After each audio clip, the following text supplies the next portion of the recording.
গোপন কথা 777 আপনাদের স্বাগত। তো আজকের প্রশ্ন হলো, প্রতিবার যৌন মিলনের পর কেন রক্তপাত হয়? তো এই প্রশ্নের উত্তরে আমি বলতে পারি যে প্রথম মিলনের পরে রক্তপাত অনেকেরই হয়, কিন্তু প্রতিবার সঙ্গমের পরে রক্তপাত হওয়াটা মোটেই স্বাস্থ্যকর ব্যাপার নয়।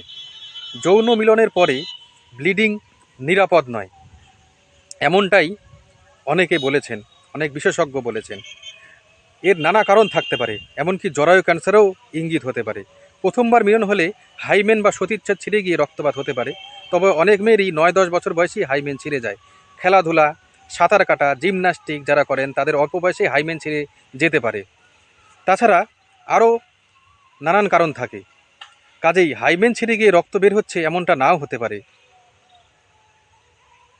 খেয়াল রাখতে হবে, সেক্সের সময় যন্ত্রণা বেশি হয় ও এরপরেই রক্ত বের হতে থাকে, তাহলে সমস্যা গুরুতর। তখন লজ্জা সংকোচ ছেড়ে ডাক্তারের পরামর্শ নেওয়াই ভালো। কী কী কারণে সেক্সের ফল ব্লিডিং হতে পারে?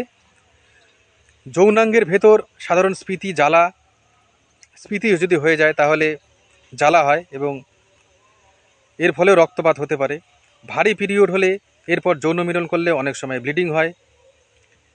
পিরিয়ডের ঠিক আগে বা পরে যৌন মিলন করলে ব্লিডিং হতে পারে। সেক্ষেত্রে আপনার পিরিয়ড সাইকেল কতদিনের সেটা খেয়াল রাখতে হবে। প্রতিবার এই সমস্যা হলে ডাক্তারের পরামর্শ নিতে হবে। ভ্যাজাইনাল অ্যাট্রোপি বা ড্রাইনেস যদি থাকে তাহলে মিলনের সময় যোনির ভেতর ব্যথা হতে পারে। অনেক সময় প্রদাহ হয়, জায়গাটা ছিঁড়ে গিয়ে রক্ত বের হতে পারে।